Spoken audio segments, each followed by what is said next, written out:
seeing at the moment, and we're very keen to dive into the key topic today, which is oil majors and climate tech. What's next? My name is Michelle Meinecke, and I'm the Director of the Energy Transition Dialogues at Gulf Intelligence. And I'm very glad to have three excellent speakers with me today. I'm going to ask each of the speakers to give their opinion on the list of stories, which should be showing on your screen now. And then we'll move on to the meat of the day and delve into that topic I just mentioned. So first up is Tari Singh. He is the founder and CEO of deepkatha.ai. He is also the founding member of the focus group AI4H at The Who. Welcome, Tari. And which story jumps out at you, please, in flashing lights? Which one would you like to highlight?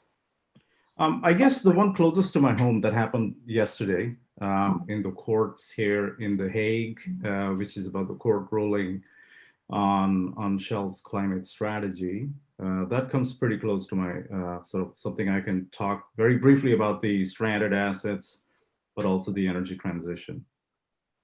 Well, I'm glad you brought that up, actually. Now, that list was finalized before that news came out. Otherwise, of course, that story would be number one on our list. And we do have a survey question about that as well, which I'm very keen to get your opinions on from all three of you. Next up is Jean-Paul Sassi. He is the Middle East Regional Director for Baker Hughes, C3.ai. Welcome back. And which story grabs your eye, please?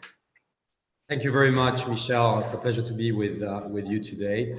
The topic that I'm going to put forward is on the list that you were sharing.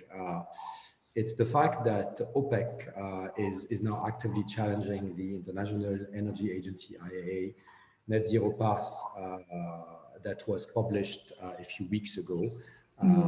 If you recall, in the IEA scenario, they were advocating for an active reduction, if not elimination, of all investments in upstream from 2022, if I recall correctly.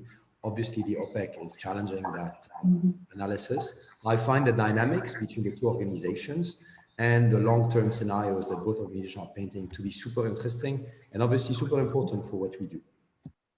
And it's showing that dichotomy at the moment that there is with net zero targets. On one side, we're seeing very ambitious net targets from some entities, and on the other, we're seeing some saying, well, hang on, we can't tell the future. We simply can't make these commitments when we haven't even pinned down scope 3. We haven't pinned down scope 2 in many, many cases as well. So to be able to say that along our supply chain, we can reach that level of decarbonisation right now is just not realistic, and we don't want to push ourselves into a corner. So seeing the two sides of that story is very interesting. And I'm glad, again, that you picked that up, because actually something I want to talk about and we'll go into is about that report and how some of the statistics out of that really were quite damning to a lot of the energy industry, and instead of very, very strong tone that some are still reading from.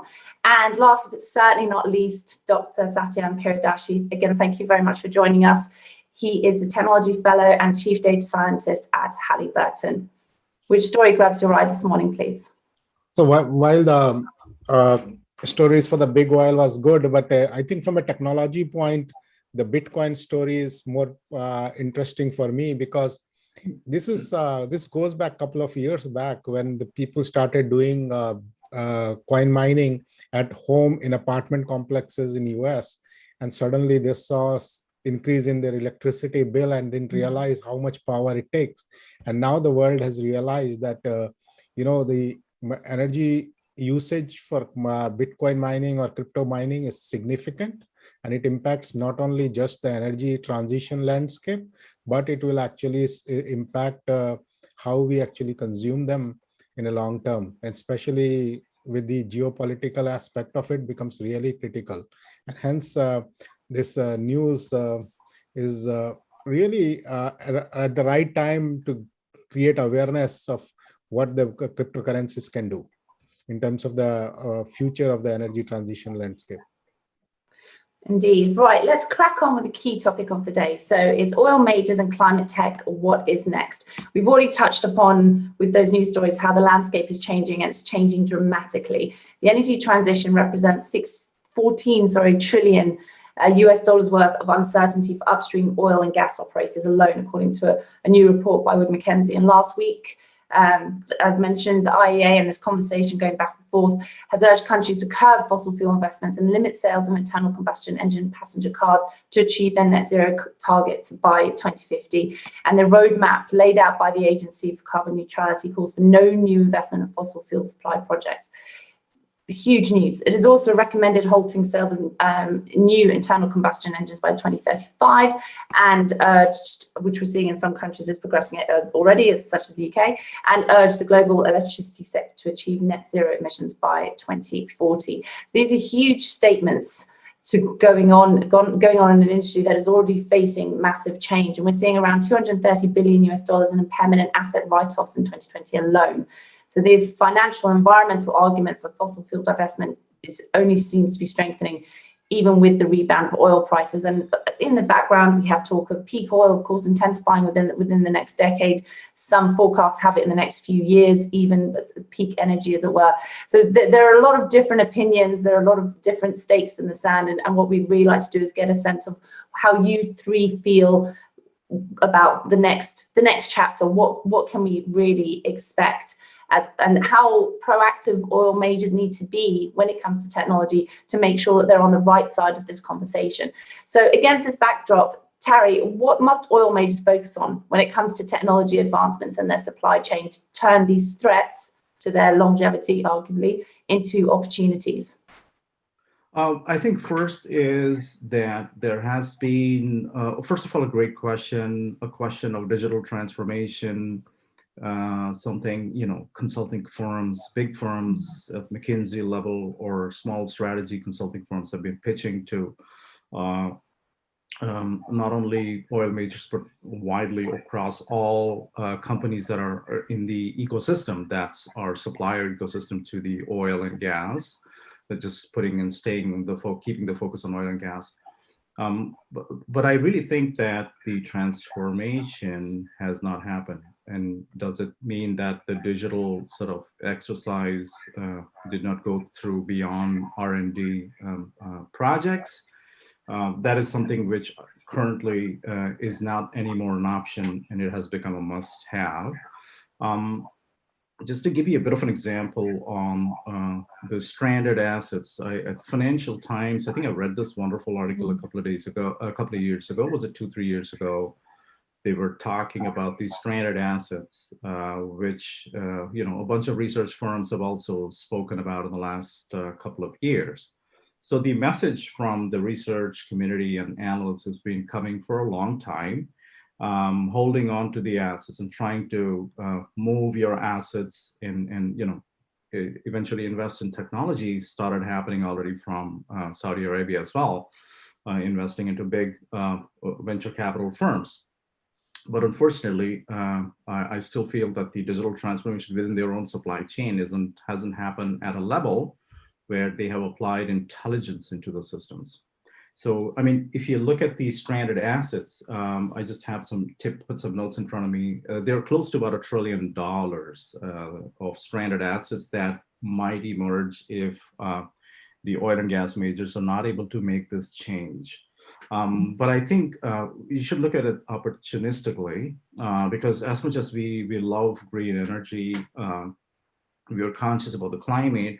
We, as Deep Kapha, we also work with oil majors to help them optimize their value chain and usage of artificial intelligence to actually optimize as you continue to reduce your drilling and mining activities. Constantly keep optimizing that value chain by using artificial intelligence, machine learning, and deep learning techniques can greatly help these companies. So I really think there is a huge benefit for companies to actually use technology to eventually optimize their value chain. But it's interesting that you say that you don't feel that transformation has happened yet. So that we're seeing all these big numbers emerging about major investments. ADNOC saying it's saved billions over the last 5 years thanks to its digital projects. We have McKinsey saying that using advanced connectivity to optimize drilling and production throughput, improving maintenance and field operations can save up to $250 billion in the oil and gas industry's upstream operations by 2030. That's a relatively short time scale, and saying that up to 72% of that figure can be realized with existing infrastructure. So arguably, perhaps the tools very, very much are there, but you're saying the transformation hasn't happened yet, and we're still waiting on it. That should be concerning, no?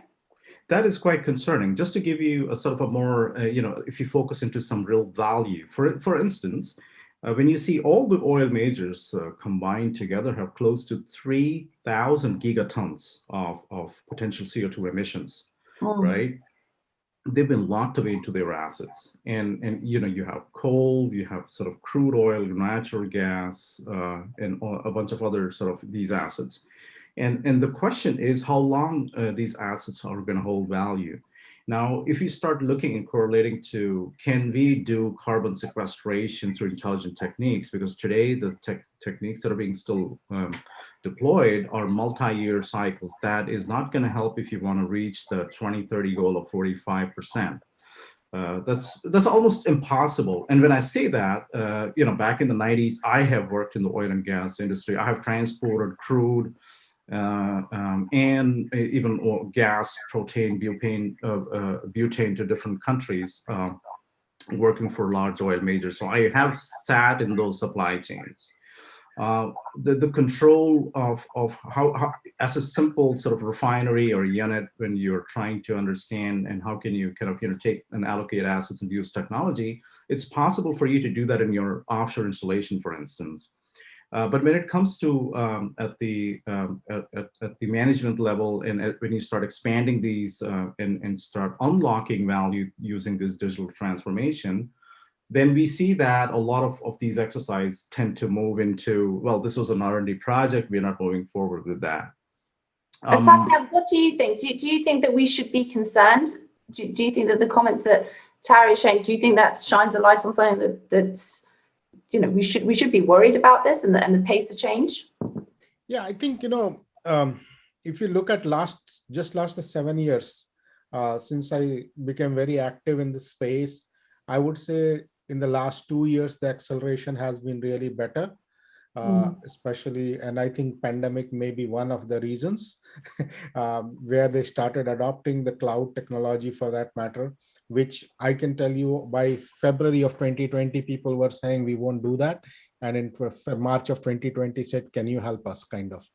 But, wow. But more importantly is that, that this whole digital transformation, I think in some sense is a misunderstood term.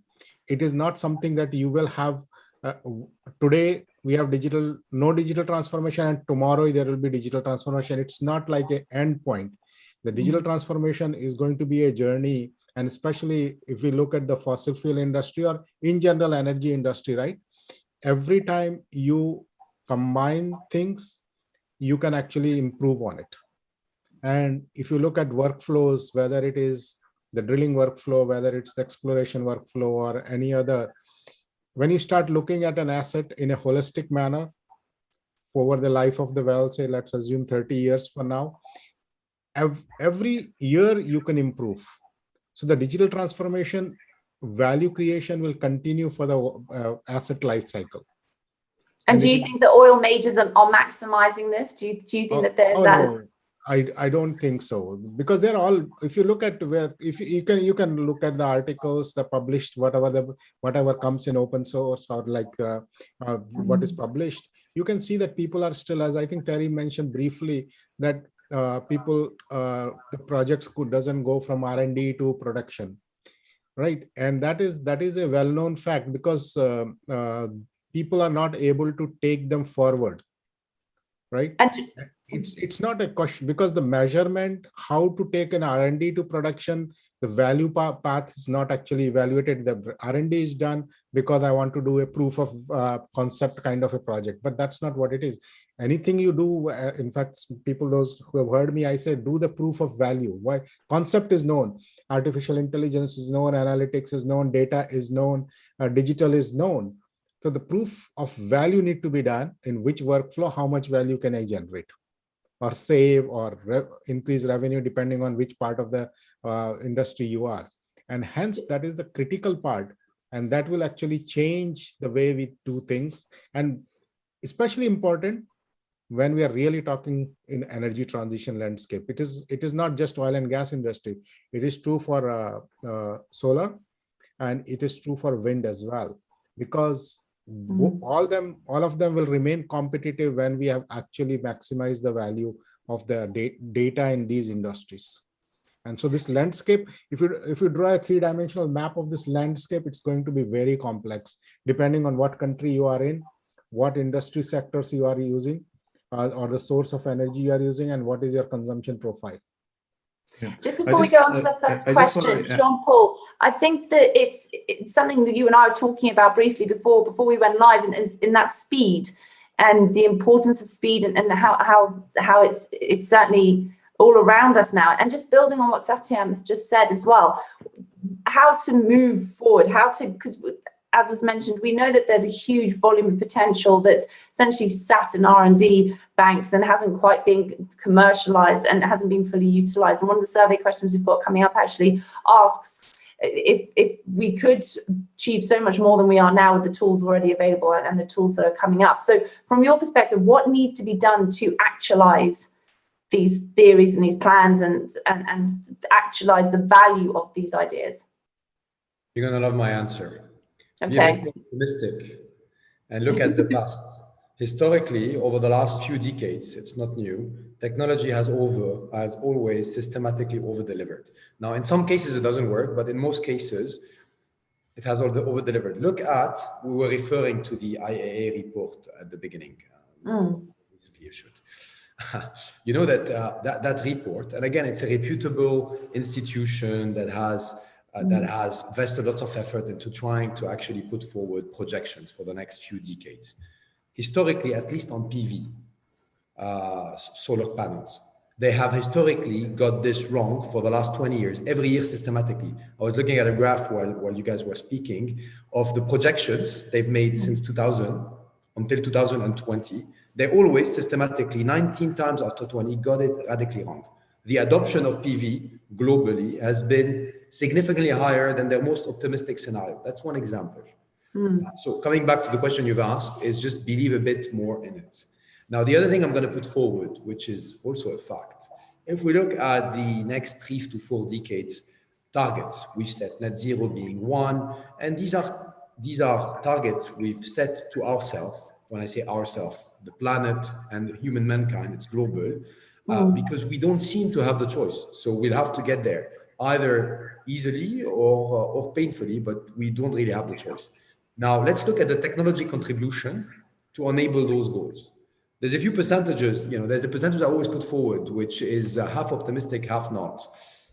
A quarter of the technology we need to close the gap to be able to basically decarbonize our industries, our value chains, are in place, exist. It's just about scaling them up. That's a quarter.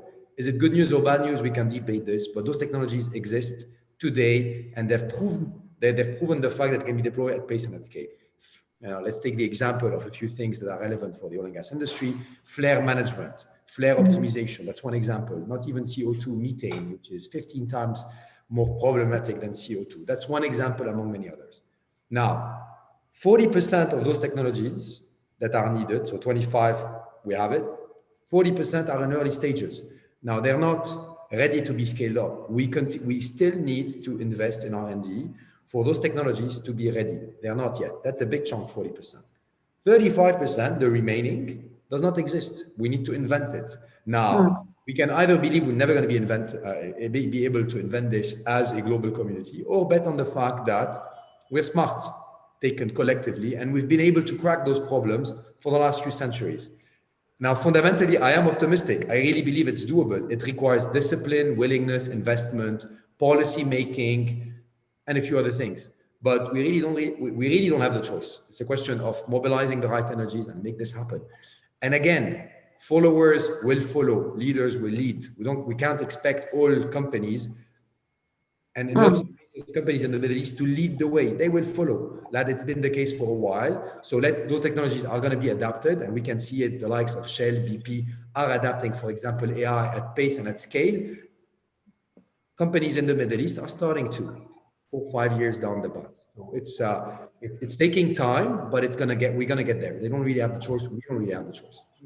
Well, yeah, indeed, it's that crossroads. It's a do or die crossroads. So if we bring up that first survey question, please, because it relates very much to what Jean-Paul was just saying.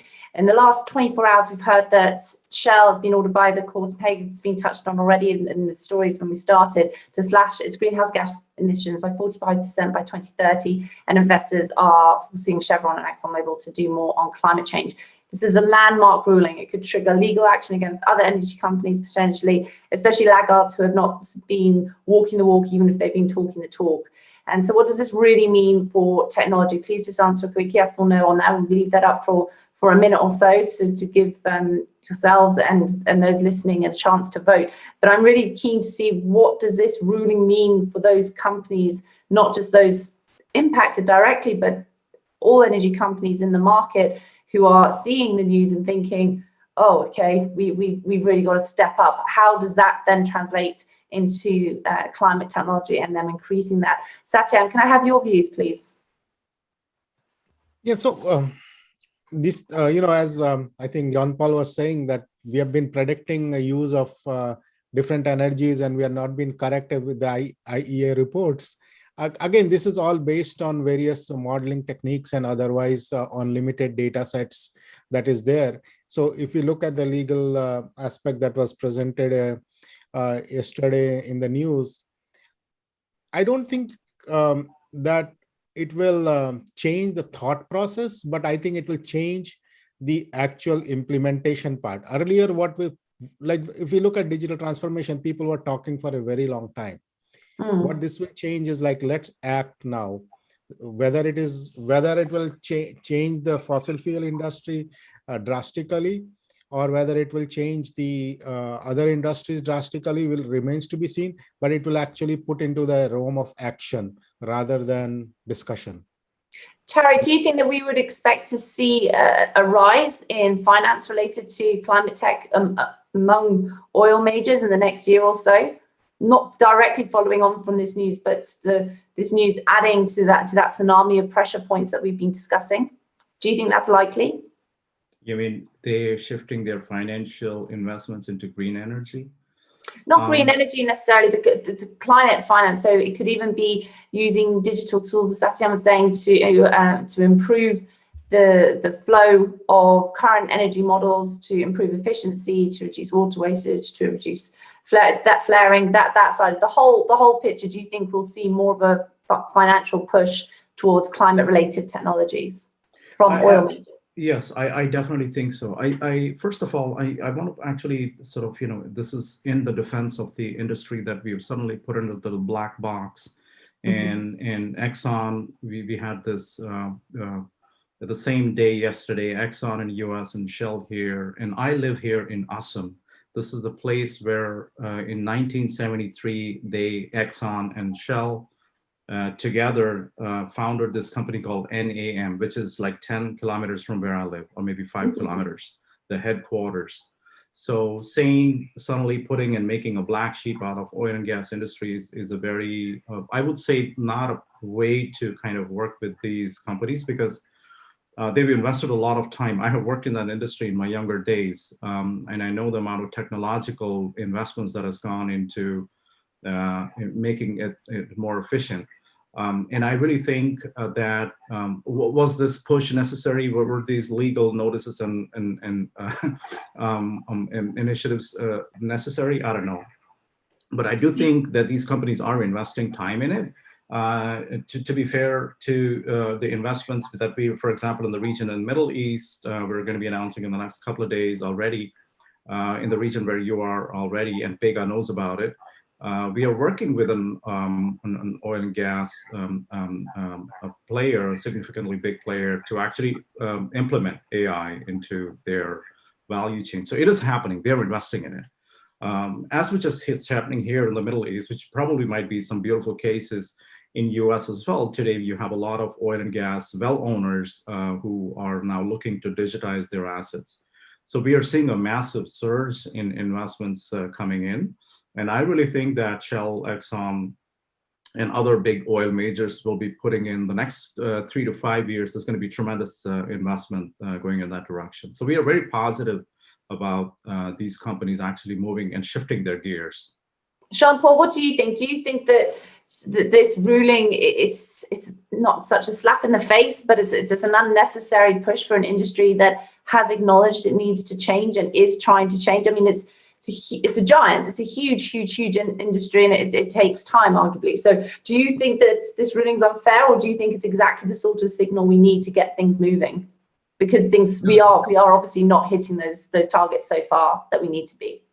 I'm not going to comment on the fairness of the ruling. I don't have the details of the case, and that's not my place. What I'm going to say is that, from a societal perspective, it is objectively the right thing to do now. The oil and gas industry doesn't need to be black sheep at all. It's an industry that's been driving technology and innovation for the last century and a half. And without it, most of the modern economic we live in wouldn't have been even possible. We acknowledge this.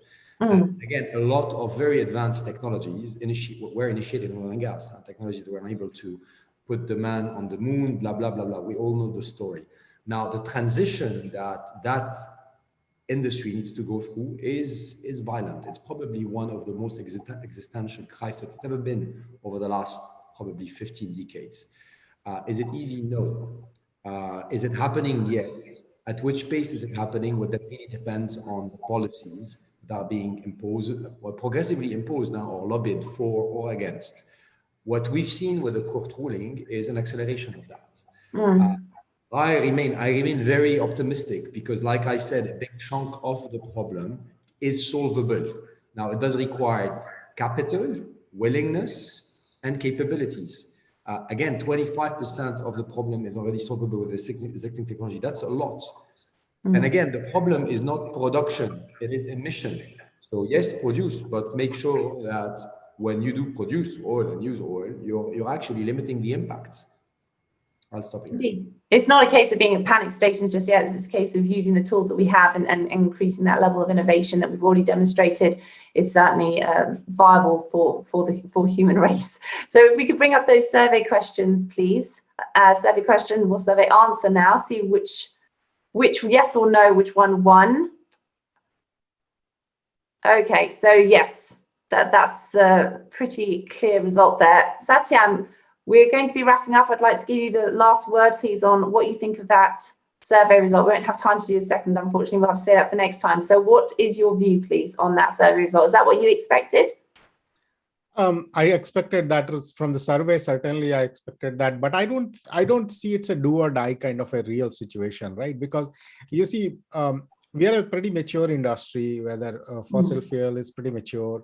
And as Jean alluded to the fact that we have invested in technologies for the last couple of decades, maybe not at the right pace, but I think they're fully aware of what needs to be done. And as I said, if we look at the last couple of years, the acceleration has been happening, whether it's the implementation of scalable AI or whether it's leveraging of the data. And you can see that a couple of data sources have been put out for people to actually start doing something, whether it's the Volvo field or whether it's the NDRs of the countries. So this has actually changed the thought process and the steps to take the technologies use to the next level. Especially in order to compete in the whole energy transition landscape. So I would not say that that it's a do or die, but it's a more about let's go transform ourselves and be a great player in this industry. But all would agree that it's an accelerator. It's an accelerator to getting to that. Tari, thank you very much. And to you, Jean-Paul and Dr. Piradashi, thank you very much for joining us. We've run out of time, unfortunately, but we hope to see you again soon and we can pick this up again. Thanks, everyone. Thank you. Take care. Thank Stay you. safe, guys. Bye-bye. Thank you very much. Bye-bye.